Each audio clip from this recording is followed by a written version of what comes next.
O Salmo 61 começa assim: Ouve o meu clamor, ó Deus, atenta para a minha oração. Desde os confins da terra eu clamo a ti, com o coração abatido. Põe-me a salvo na rocha mais alta do que eu, pois tu tens sido o meu refúgio, uma torre forte contra os meus inimigos. Para sempre anseio habitar na tua tenda e refugiar-me no abrigo das tuas asas. O Salmo 61 ele é composto de duas partes e essas duas partes são divididas pelo uso daquela palavrinha famosa no livro de Salmos, que é uma pausa, a palavra selá. Então a gente tem uma primeira seção do verso 1 até o verso 4 e uma segunda seção do verso 5 até o verso 8. E ele começa lá no verso 1 com duas palavras no imperativo. Ele conclama, ele ordena que Deus escute. Então uma tradução que eu fiz bonita desse primeiro verso é: ouve, ó Yahweh, a minha canção. Inclina para ouvir a minha oração.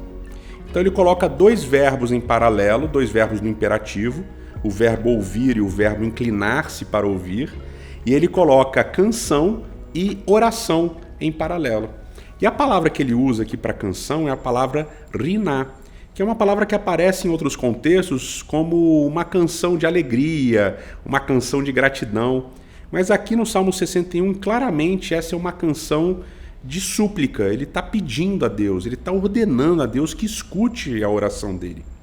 E além desses dois verbos aqui no imperativo, mais um verbo aparece no imperativo no Salmo 61, que é o verbo maná, que aparece no verso 7.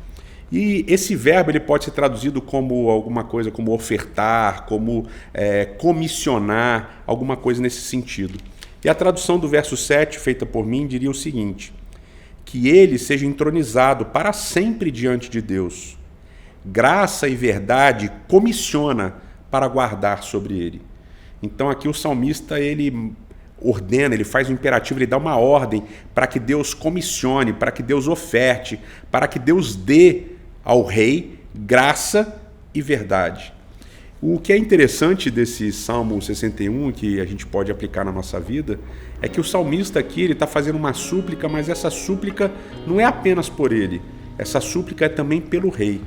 O convite que eu gostaria de fazer hoje, baseado nesse salmo, é que você ore por alguém. Assim como o salmista ora pelo rei, escolha uma pessoa que você conhece, uma pessoa com quem você tem um relacionamento ou por quem você tem algum carinho, e ore por essa pessoa hoje. Tire um tempo para orar por alguém.